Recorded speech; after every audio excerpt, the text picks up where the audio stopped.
Good morning, good afternoon, and good evening to all of you. Welcome to this launch of the first of Stakeholder Forum's SDG 2030 series reports, the future of the high-level political forum fit for purpose. I'm Charles Newhan, Chairman of Stakeholder Forum for a Sustainable Future, and your host today from New York. I am joined by our presenter, Jan Gustaf Splandeneus, who will join us from Oslo, Norway, and our moderator, Felix Dodds, who joins us from Apex, North Carolina in the United States. Felix and Jan Gustaf are senior advisors to Stakeholder Forum. For those of you unfamiliar with Stakeholder Forum, we are an international not-for-profit NGO that has, for some 25 years, been working to advance sustainable development at all levels. Stakeholder Forum seeks to provide a bridge between those who have a stake in sustainable development and the international forums where decisions are made in their name. I'll begin with a bit of housekeeping. Please note that the webinar is being recorded and live streamed and will be on the Stakeholder Forum YouTube channel. And that recording, by way of a link to the Stakeholder Forum YouTube page, a copy of the presentation and the report will be posted on the Stakeholder Forum website just as we conclude. As you will see, all attendee cameras and microphones are muted and will remain that way throughout the webinar.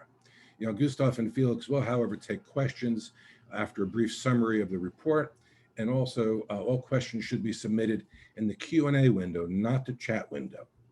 I'll just repeat that. Please put your questions in the Q&A window, not the chat window. You are welcome to scroll down through the questions and upvote questions. That is, vote for a question that YouTube would like to be addressed.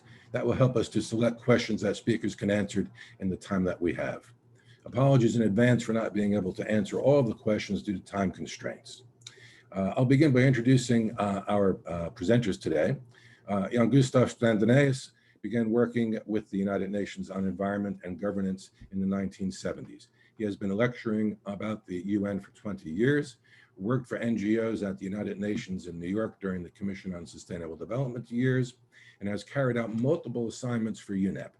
Earlier in his career, Jan Gustaf worked as a diplomat for Norway's Foreign Office in Botswana and Uganda. Later, directed a large aid and environmental NGO in Norway for 2 decades. Felix Dodds is an adjunct professor and a senior affiliate at the Water Institute at the Environmental Science and Engineering Department at the University of North Carolina in the United States. He is also associate fellow at the Tellus Institute. Felix was the co-director of the 2014 and 2018 Nexus conferences on water, food, energy, and climate at UNC, is a prolific author on the subject of global sustainability, and was the executive director of Stakeholder Forum from 1992 to 2012. Please welcome Jan Gustaf and Felix. Felix, please activate your microphone and video. The floor is yours. That's very kind of you. Thank you very much, Charles. And it's very good to be here to launch the report. A little bit of background before I ask Jan Gustaf to present the report. The reason that the report has been produced is that we held an event on the 13th of July in the margins of the high-level political forum, a pop-up event, as you might say, because we had decided to do the event after the closing date for requesting side events. And we did it because there was a decision by member states to move off the review of the high-level political forum until next year. And so it opened up a whole year of possible consultations among governments and stakeholders about the issue of, is the HLPF fit for purpose? Charles, could you move to the next slide? And the next one too. And to put together this event, we did it in a very short period of time, about a week. We decided to go back and have a discussion with the people who were involved with the setting up of the HLPF, or at least the political discussion that was going on. The HLPF was an outcome from the Rio+20 conference. The former body was the Commission on Sustainable Development, which to many people's view had, in a sense, finished its work by Rio+20, and we needed a higher level body. And so during the run-up to Rio+20, there was a discussion on whether the Commission on Sustainable Development should, like the Commission on Human Rights, move up to become a Council of the General Assembly. And that discussion was, in a sense, very creative discussion, looking at the different forms and functions that such a body might have, the outcome of which was this hybrid body called the High Level Political Forum, which is a universal body that operates in ECOSOC, but every 4 years it moves to the GA and is at heads of state level. The body that was set up, therefore, was set up before the Sustainable Development Goals were negotiated.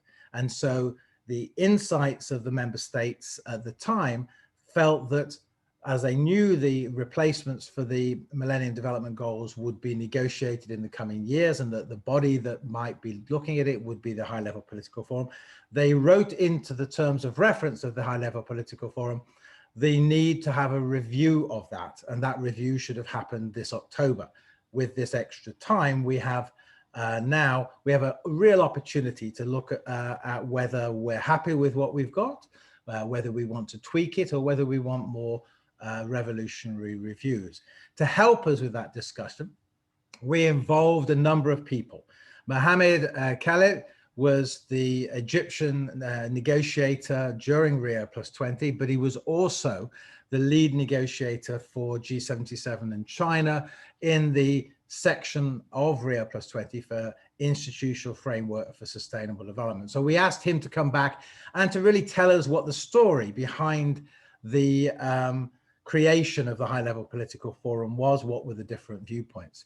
Jan-Gustav Strandenes played a critical role in the stakeholder side in advocating for Council of the General Assembly for Sustainable Development. And so again, it seemed a good idea to put back on the table some of those discussions in light of where we are now.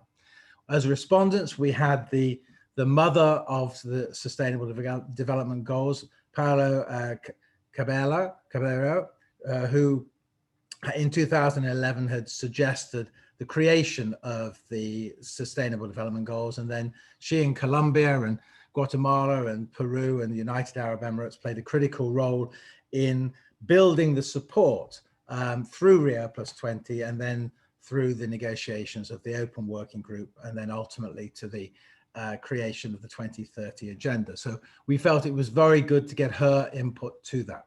Albert Butraya was the Minister of Energy and Water in Rwanda, and in the preparations for Rio+20, he played a critical role chairing or co-chairing with Oshiite from Germany the discussion about interlinkages, and particularly in the context of the German conference, the nexus of food, water, energy, and to some extent climate. So we felt he brought a very interesting perspective. And then Marianne Beischam from Germany, who's written extensively on the issues of governance for sustainable development, and had actually also written a paper looking at the idea of a council for the General Assembly in 2011. We thought would give an academic review, and she had played a really interesting role reviewing a number of the functions that the High Level Political Forum at the moment plays.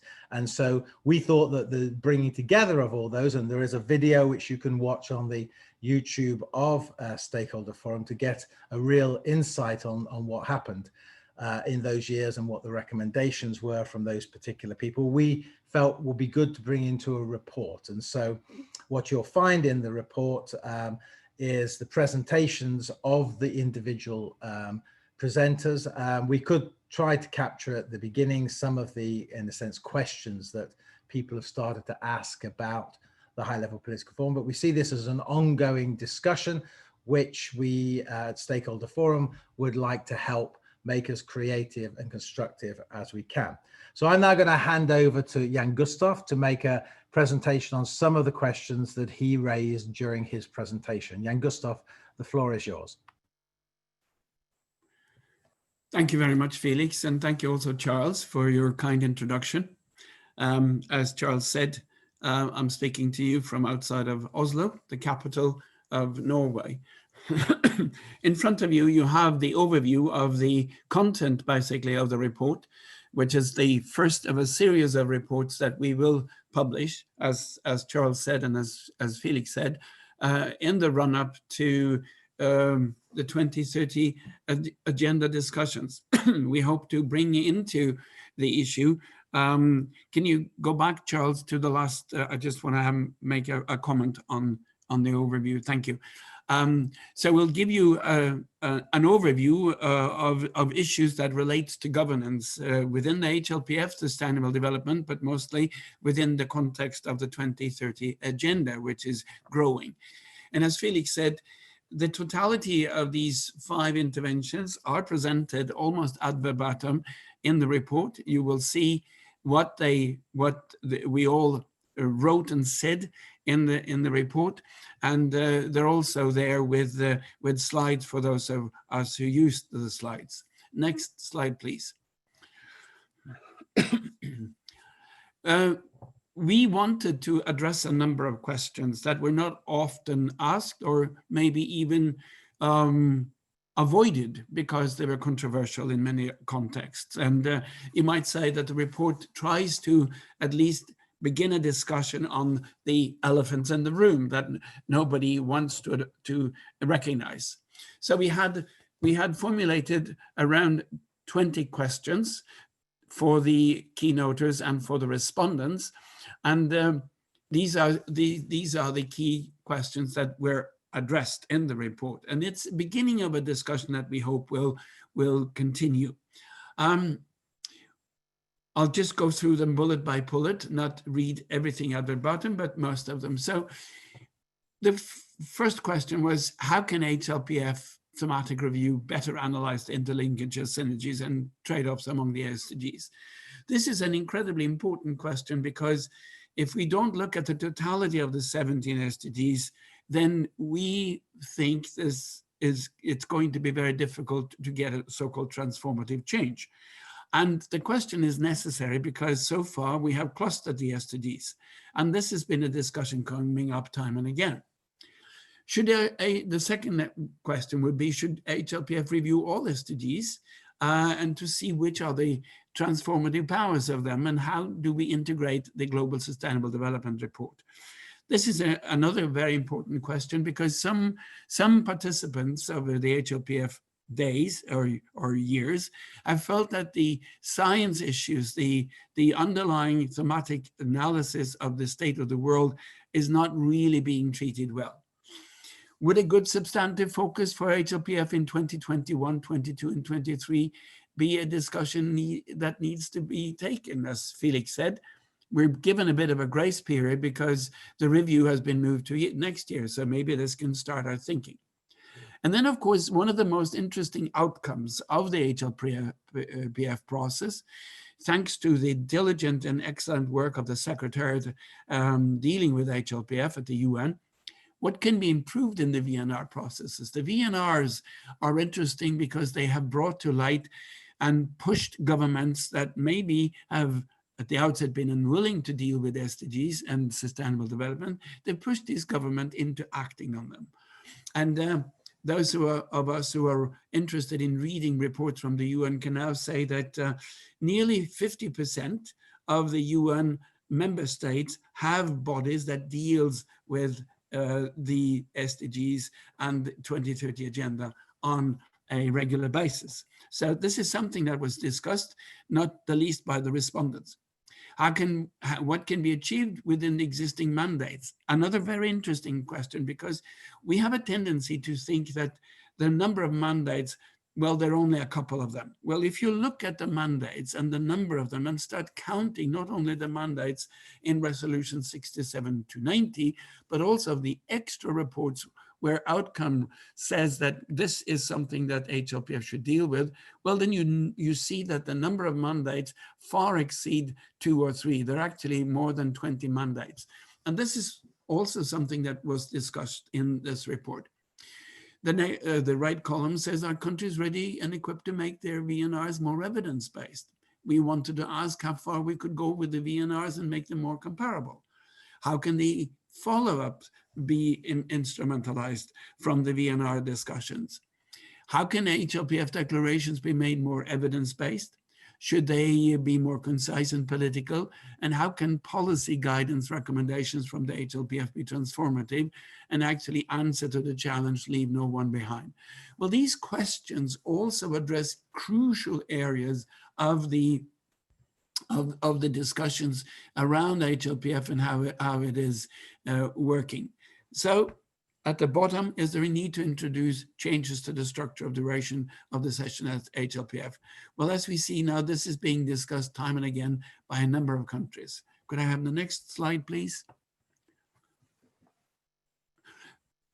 We go into the mandate changes and mandate discussions and ask, is it necessary to improve them and to prove this into the preparatory process? There is no real preparatory process, and so we wanted to discuss that. The regional dimension, is it integrated or not? How can the HLPF become more inclusive? Well, in theory, HLPF is the most inclusive institution at the UN, but in practice, it's different. We wanted this to be discussed, and you can find issues around this in the report. How can we improve the HLPF at the General Assembly SDG Summit? And would the July HLPF contribute to the summit that follows? Well, we wanted to discuss this because last year we had the summit and critical voices were raised around the outcome and how it was conducted. We discussed this. Is there any need to improve the outcome from the summit? Again, an interesting discussion. We have a very, very far-reaching resolution coming out of the summit, but is it enough? And then, of course, the next questions relates to the crucial issue of structure, reform, and fit for purpose. How can ECOSOC and the HLPF promote the dimensions of sustainable development? How can the Council, if it is established, help advance the decade of action? Should the Council work in tandem with HLPF? Could ECOSOC deliver tasks that HLPF has time to deliver?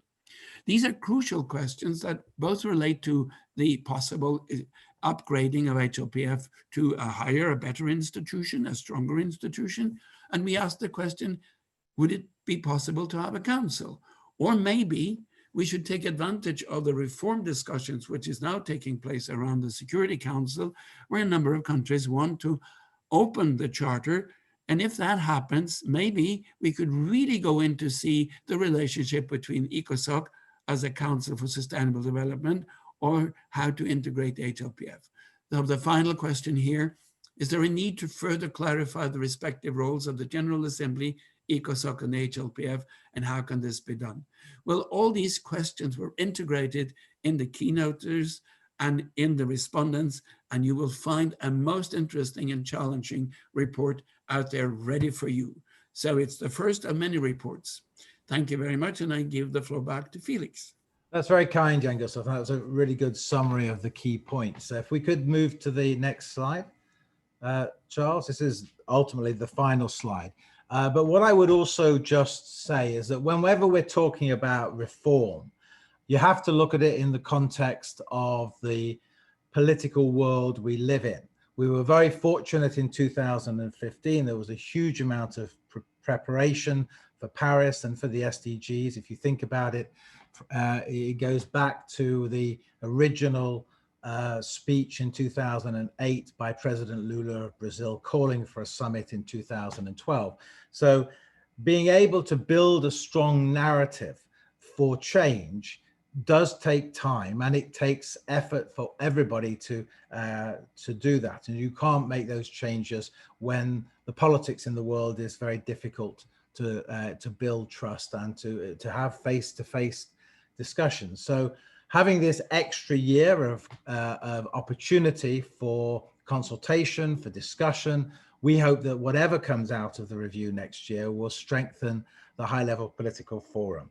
A number of issues came up during the discussion that happened around the report, and we wanted to try and capture some of those and just give you some insights into it before opening the floor to you. The first one was just in the sense of, do people feel that the body that's being created is fit for purpose? As Jan-Gustav mentioned, it has many mandates that's meant to achieve. It has a short time span by which it meets. And at the moment, the original vision of the HLPF, which was that the other functioning commissions, the other UN agencies and programs would act as, in a sense, feeder preparations for the HLPF, hasn't happened to the extent that that we had expected. So we need to look to see whether the mandates that it's being asked to do and to fulfill is able to do it, or if it's not, what needs to be done to strengthen that. We also, I think, need to link this to some of the conventions. Now, the original Commission on Sustainable Development, set up out of the Rio conference in '92, at least in its first 5 years, had the conventions reporting to the Commission, and to some extent there was a discussion about how those conventions fitted into the implementation of the Agenda 21, which was agreed at Rio in '92. Perhaps we need to look at some mechanism by which, when the relevant issues are coming up, that those conventions are better served by engaging with the high-level political forum, and vice versa, that the high-level political forum in some way feeds into those convention discussions. We're also looking at, in a sense, how can we better look at the roles of other stakeholders in implementing the 2030 agenda. We've seen some very interesting examples. New York City made a presentation a couple of years ago on what they're doing. How can we create a space where stakeholders that want to report could start to report on what they're doing in a more coherent way, and also something that can be quantified as well. And quantification is quite important. I'm going to jump a little bit here and talk about multi-stakeholder partnerships. There's over 6,000, maybe 10,000 partnerships that are over the different agencies and programs and the high-level political forums website, which are there to indicate that organizations are intent on helping to deliver those partnerships, to help deliver the Sustainable Development Goals. There's no quantification of what their impact is. There's no ability, there's no at the moment attempt to cluster them together. So if you're all working on a particular target, there is no, in a sense, direction to bring those together so they might support, and that you can create better platforms for those partnerships to be able to be reviewed, quantified, and lessons learned. So there's work to be done there. And there's something like, and I haven't seen the latest figure, but they have a traffic light system on the partnership website where if you don't report, you go through from green to orange to red, and then you're kicked off the partnership website. When we had a side event on this last year, something like 70% of partnerships had not reported.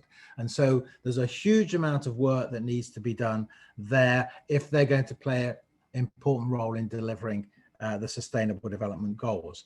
And we should remember that the one of the mandates of the high-level political forum isn't just for the SDGs, but it's for the Agenda 2030 as a whole. And in Agenda 2030, you deal with human rights, you deal with antibiotic resistance, and so there are other emerging issues, and the HLPF can discuss emerging issues. So how better can we address those? How better can we link the Commission, the Council on Human Rights into the high-level political forum? What role would they play, and vice versa, is, I think, really important.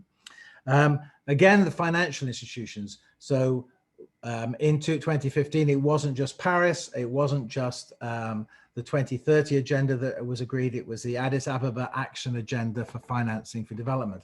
And in that is, to some extent, the framework for funding the delivery of the SDGs.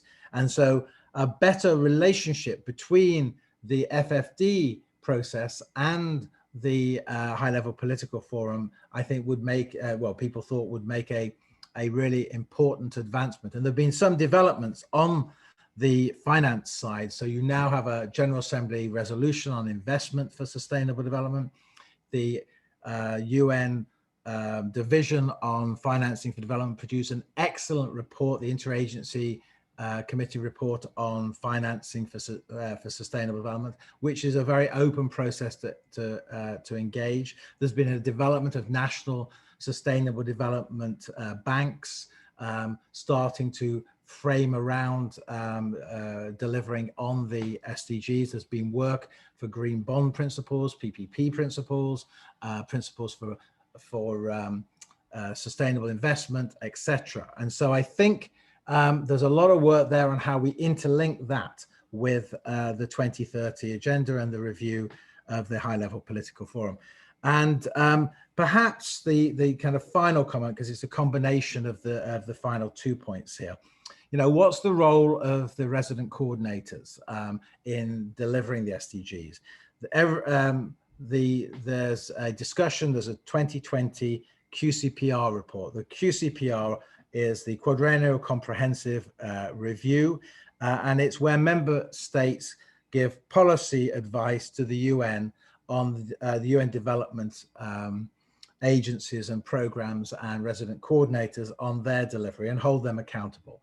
And so there is a system and a debate around the report, which enables the country level, at least from the UN side, to be able to be held responsible for what they're doing and to align them with the Sustainable Development Goals.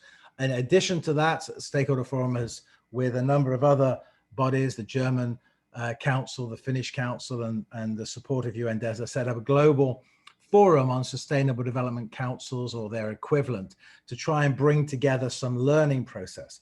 But in developed countries, there isn't really a focal point in the same way. There's a focal point in the government for their VNRs, but there's not, in a sense, in the UN system, a focal point for the United States, for Germany, for Finland. And so is there a missing relationship of the UN with developed countries, as the SDGs are for every country to do?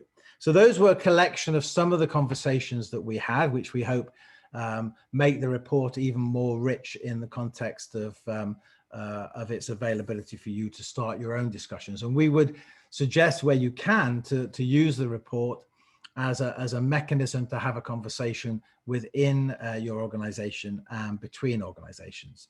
So we've finished the kind of presentation, and we're now moving on to the questions, I think. And I'm assuming, as a moderator, that's my job, Charles?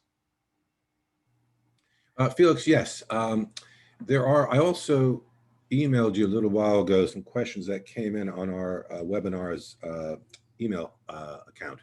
They might be duplicated in the... Do you want to, because I'm not accessing that because at the moment, Sure. so do you want to just quickly go over those? Sure. Why don't we start with what's there now? Okay. And I can. So why don't you and Jan Gustav tackle the questions that are in the questions box now, and I'll see if I can find the others if they're not duplicates. Okay.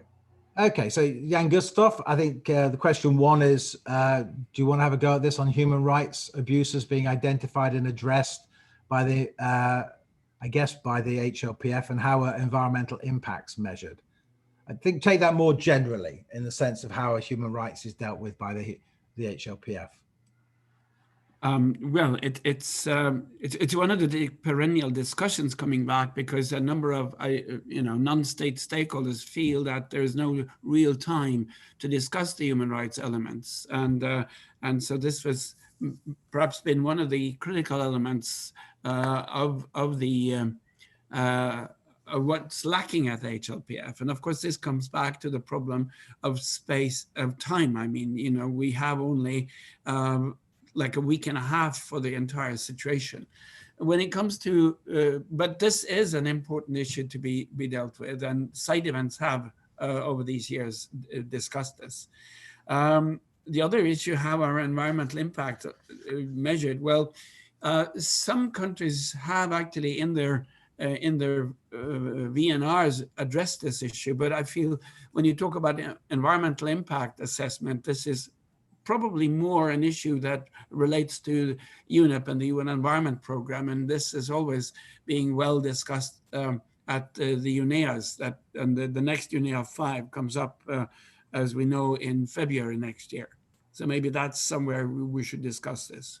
It could be, but I think in the sense of human rights abuses, also the Council on Human Rights is the place where you would first go for that. I think there is an environmental rights debate going to go on at UNEA 5, which is happening in February, probably not, probably virtually if we look at where the situation is at the moment. But I think that one of the issues on the environmental impacts, Jan Gustav's completely right that that's where the discussion would go, but it is also a national discussion. So it's the kind of discussion you should have with your country if it's going to be producing its voluntary national reports. You should be asking them to tell you how they're using environmental or sustainable development impact assessments. Jan Gustav, I think you had something. Yeah, just also, of course, we have the 230 some indicators that is actually trying to measure the impact of the 2030 agenda. And a number of countries, not all of them, but a number of countries have in their own national strategies for sustainable development included a kind of a traffic light system where they have actually in relationship both to the 230 odd indicators as well as their own indicators put up, where they feel they are succeeding. So the impact is positive, yellow for not so well, and of course red where they're not doing that impact. I think one of the best available ideas of this, or where you can see it instrumentalized, is in the German National Sustainable Development Report, which is also easily accessible on internet in English.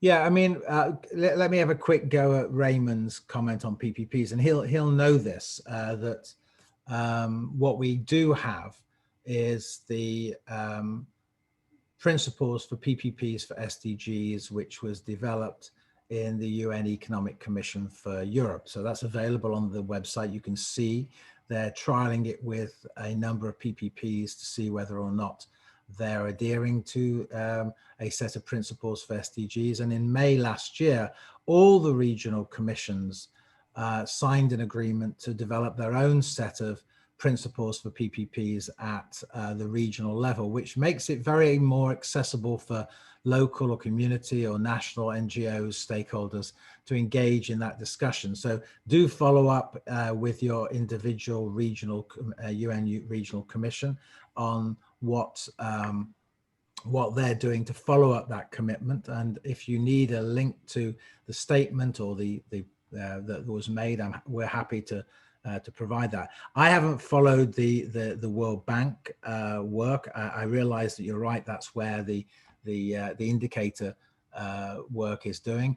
I would just add that the World Data Forum was set up to enable new indicators to develop, because when the indicators were agreed, they were whatever was available and being measured in a number of countries. There was always the intention to change those, and some have changed, were agreed and changed this year. There will be a World Data Forum this next year. They usually happen every 2 years.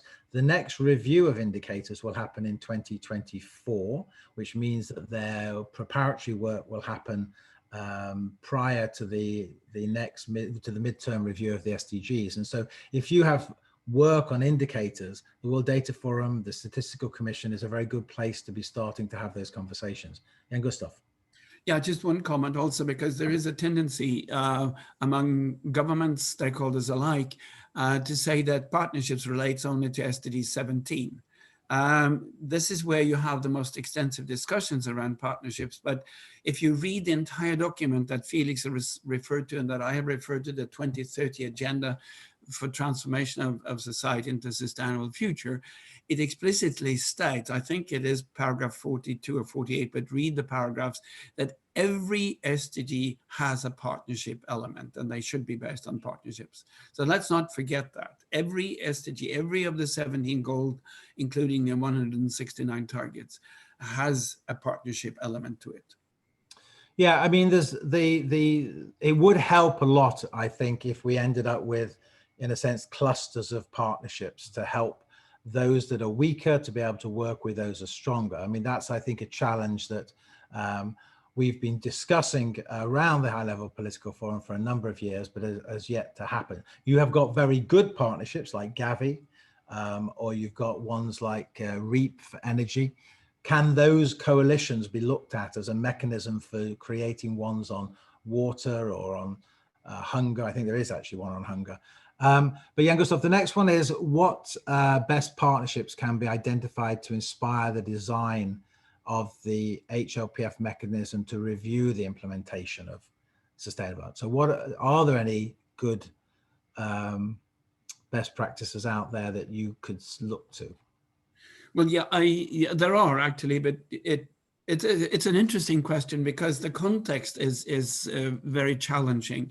There is a report written by VIennas, well, actually two of them came in 2018 and 2019, on the legal or the legalistic status of sustainable development in government policy, and they make a very interesting statement saying that finally, sustainable development has been accepted as legally as a legitimate entity, not legal, but legitimate entity. And then they go on to say that there are 3 or 4 different levels of developing an understanding of sustainable development. They say that every time a country is preparing the VIennas at HLPF, they develop or they have developed a national body to deal with the VIennas. And then they make an interesting reference saying that there are some countries that only have this 1-year ad hoc committee to coordinate best practices. Then they also point to the fact that there are a number of countries today that have a permanent body situated in a ministry that coordinates this. The substance of the report coming from these 2 elements or these 2 mechanisms are not really, in my view, not really good.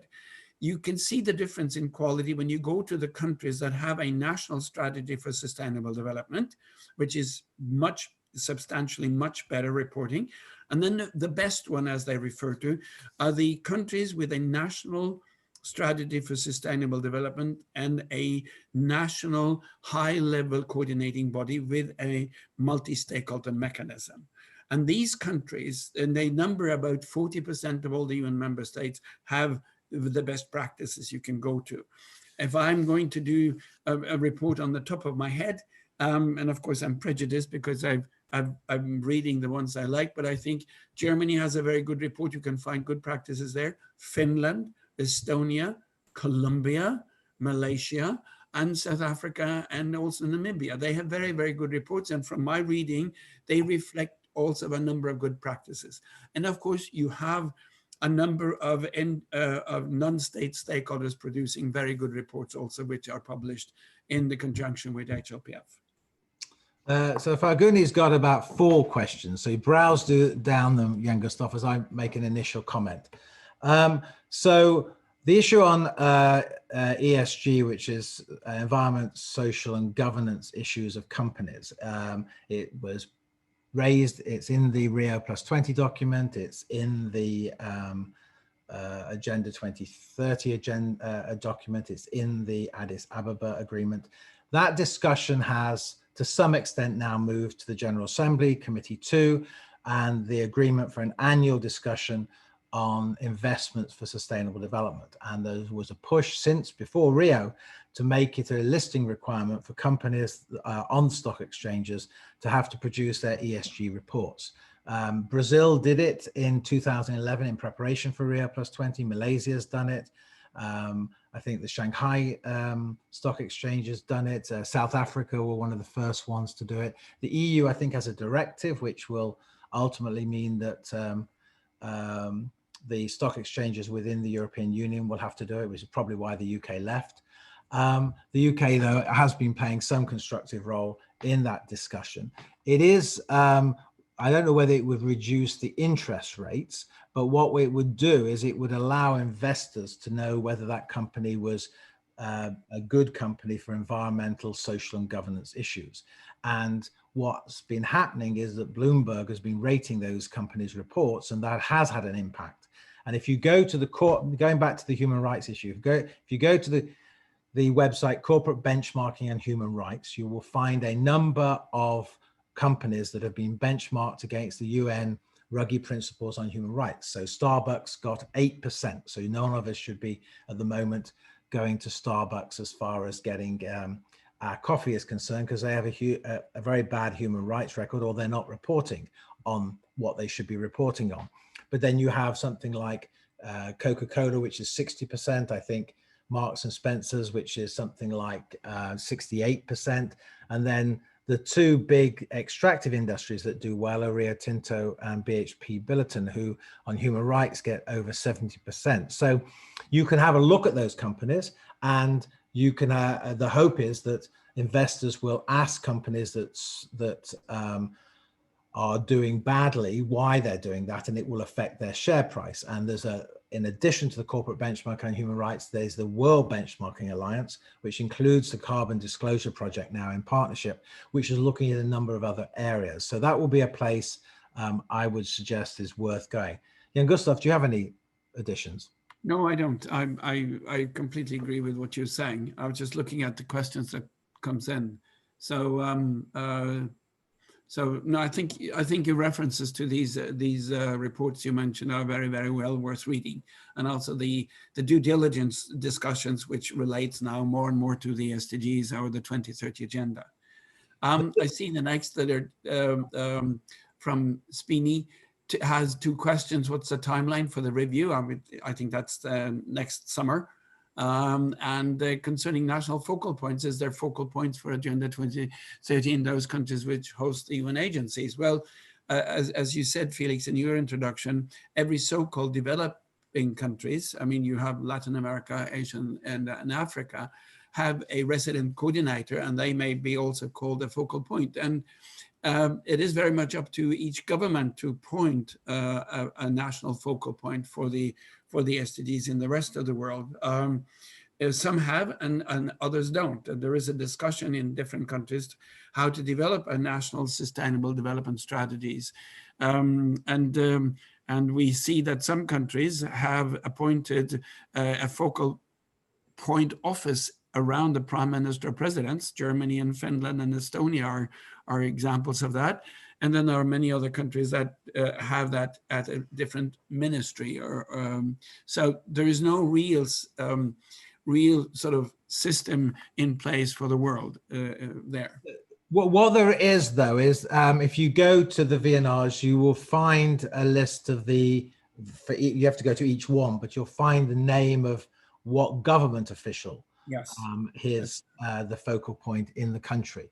And that in certain cases will actually not be in the country, it'll be in the mission, because the mission wants to be clear about the direction of the conversation. Just one thing on the circular economy, that is one of the major areas that will be, I think, part of UNEP's development as we move forward, particularly, and I guess put there by the discussion that Norway led on plastics and the need to look at how we build a circular economy for the products that we produce.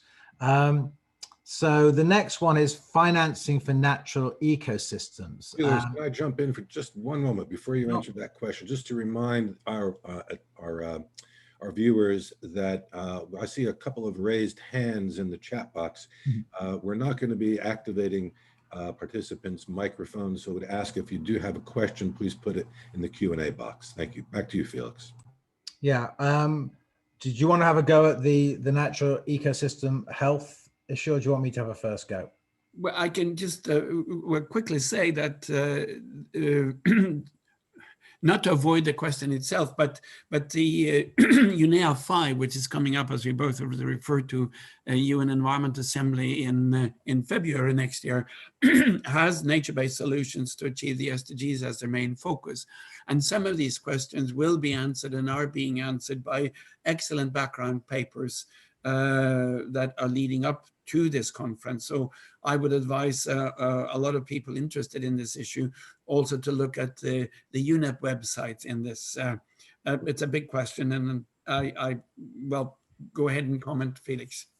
Yeah, no, I think that's true. And you've also got, there'll be an ecosystem report, there's the IPBES report that I think you talked about in your original presentation. And because now we have the Convention on Biological Diversity happening in May, it offers you two places to have that conversation. And clearly there will be a need to look at the issue of finance and the biodiversity.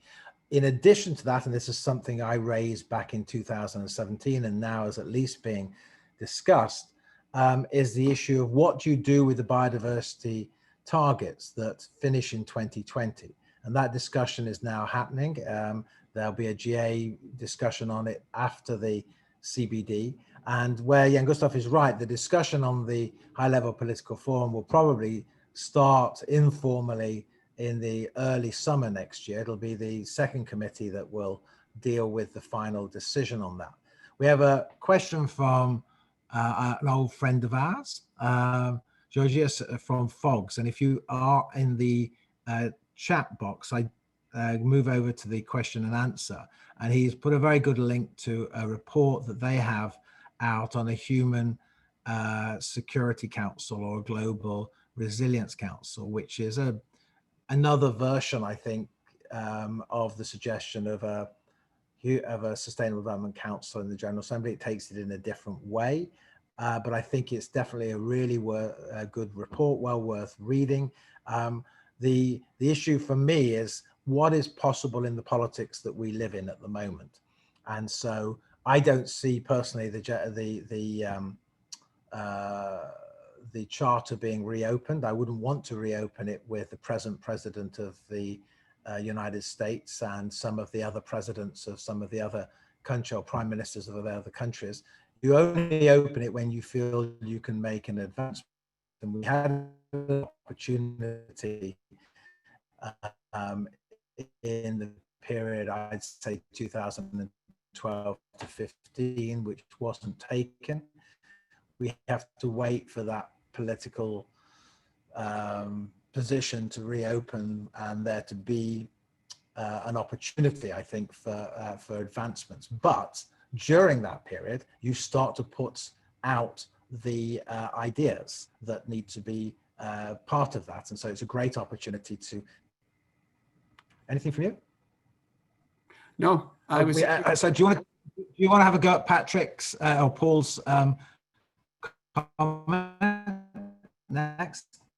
Sorry, I have to read it first. I'll just say, while you're reading on this stuff, I feel like your video is frozen up a bit. I'm thinking maybe you might want to stop your video for a while, and then just this way we could hear your audio, and then come back with your video in a moment. Thanks. Is the video working now? Yeah. Yes, it is. It's still a little bit low, but you're with us again. Thanks.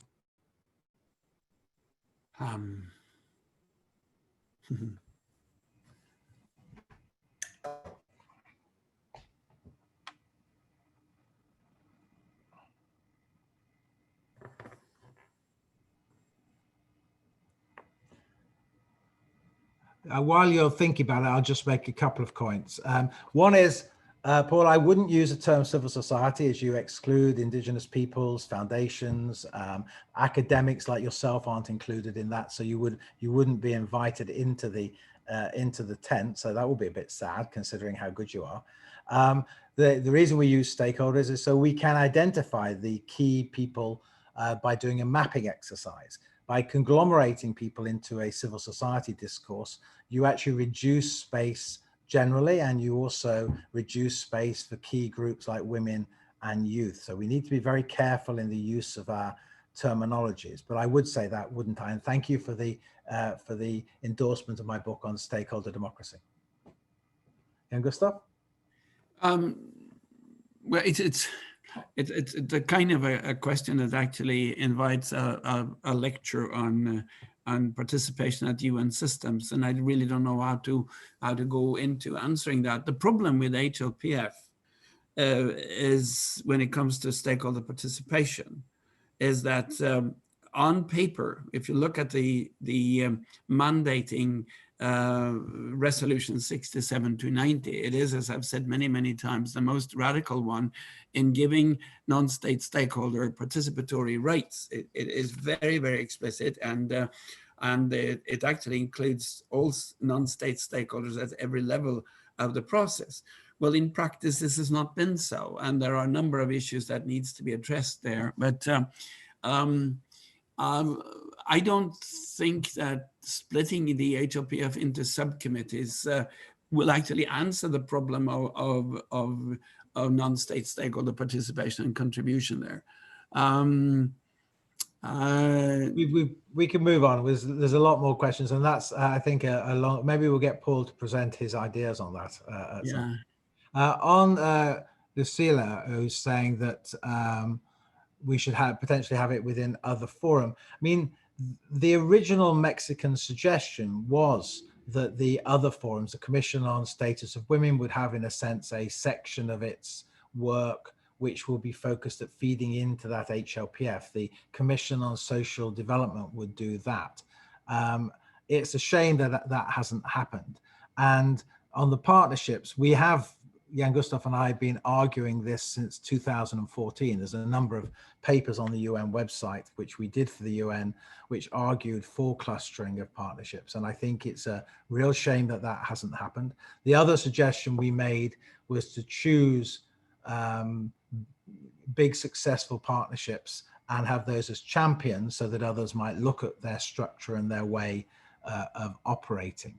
I'm just aware that we're running out of time, so let's just work down. A monitoring and evaluation framework for the SDGs to be enhanced. Could the inputs currently receiving from VNRs and regional commissions be analysed?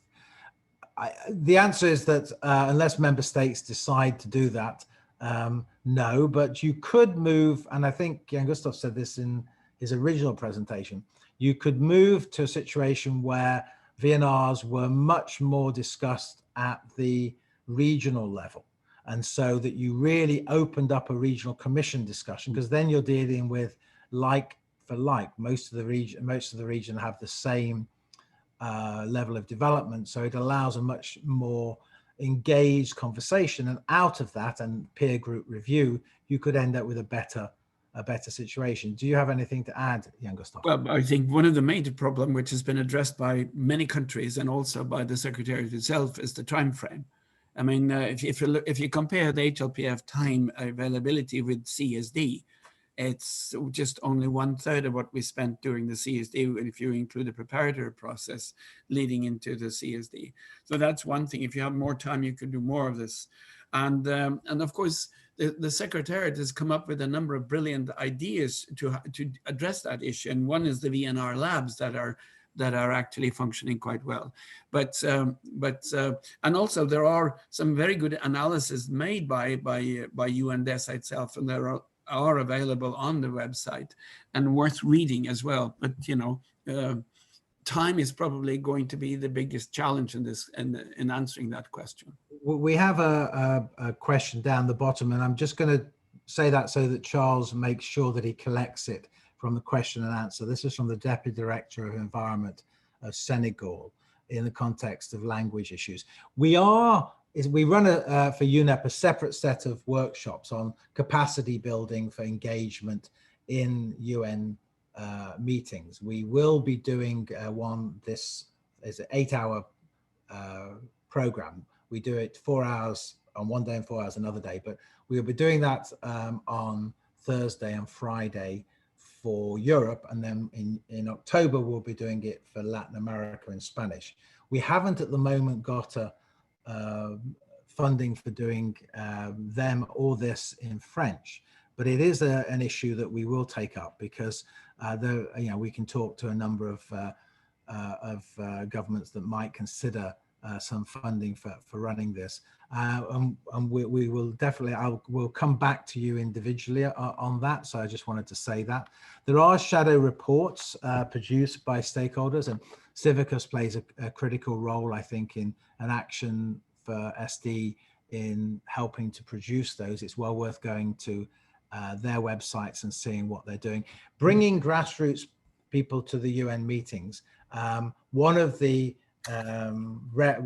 criticisms of the internal review of the Beyond 2015 coalition, it's a very good report, but one of their problems they realized was bringing grassroots people into a UN system without proper training and appreciation and longevity, so that they could start to build relationships with the different government people there is counterproductive. It doesn't help you to advance. So if you're going to bring people from the grassroots on particular issues, you should build their capacity so that they feel that that meeting's been successful. They understand what their role is. They're not just put on a stage to make just a presentation. It has to be more than that.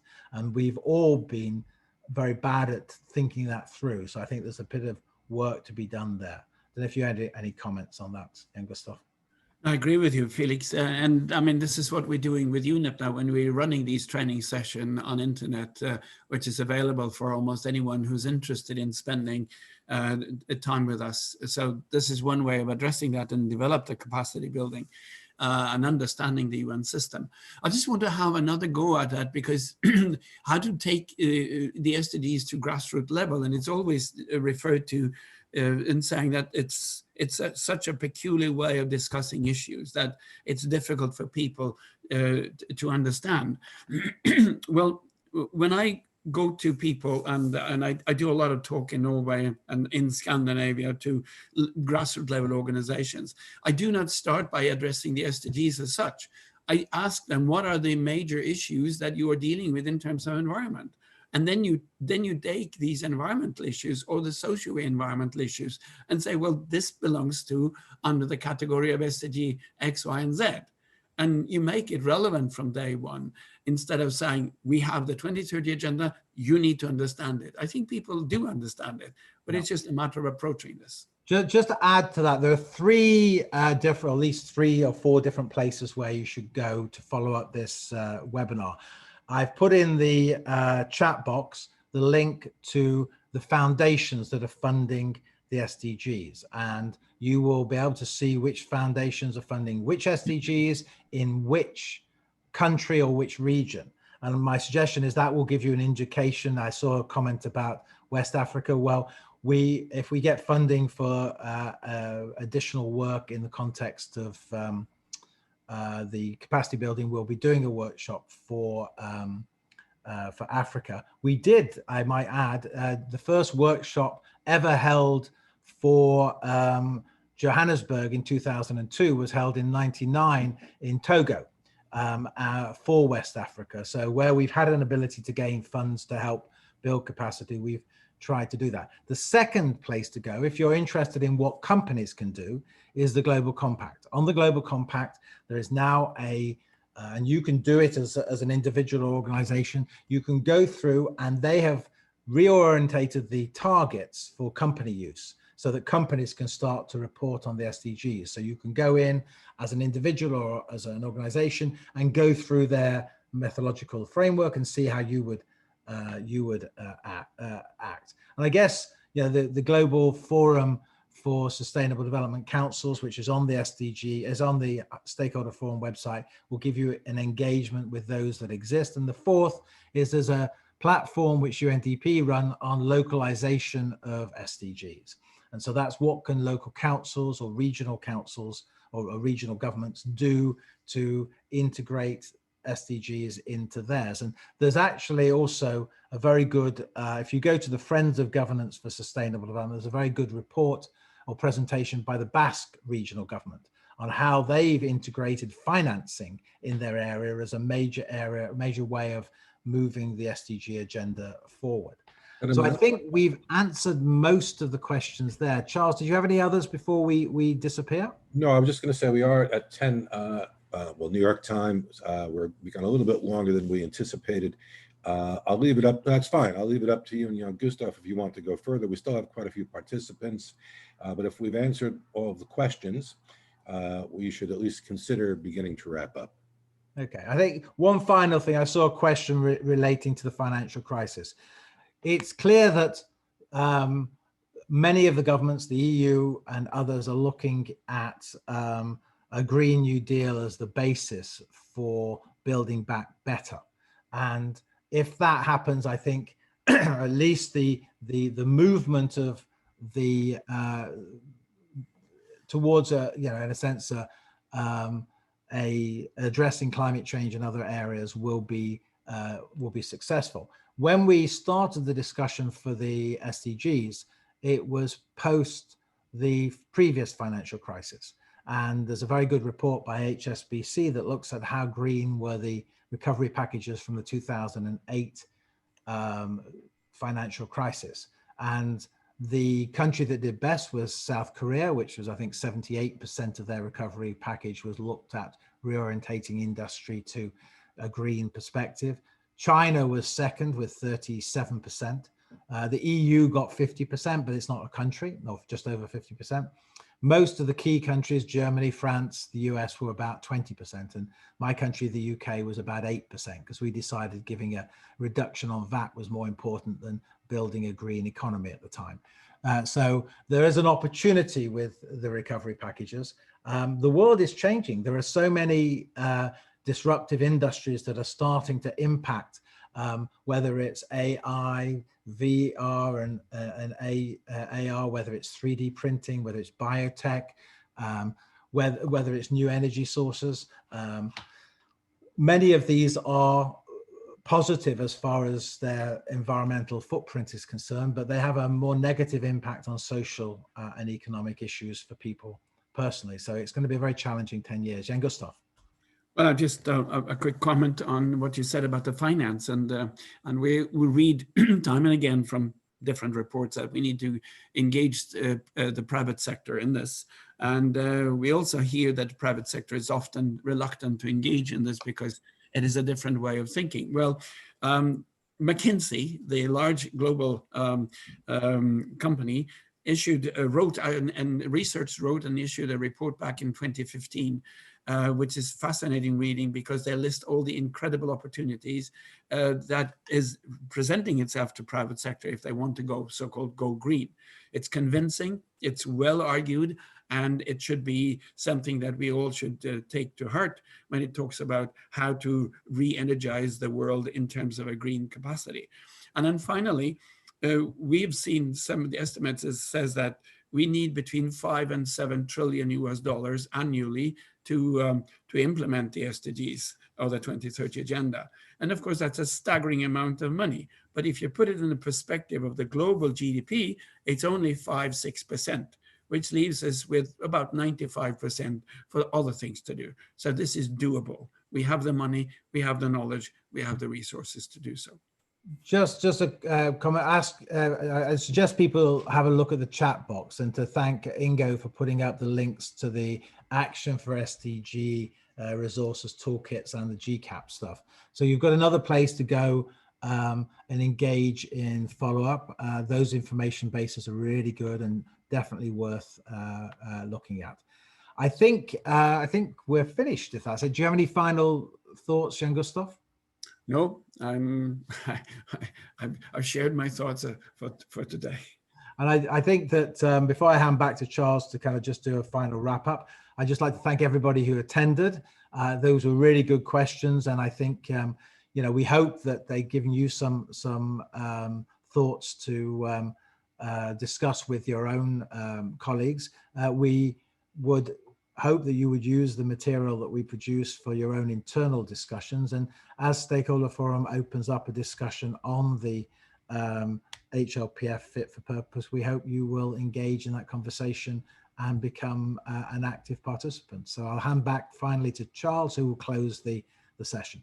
Thank you, Felix. Jan Gustav, stay with us for a moment. I'll just say a few final words and then we'll sign off. As you can see, I've shared the screen again so that participants can make note of email addresses for making direct contact.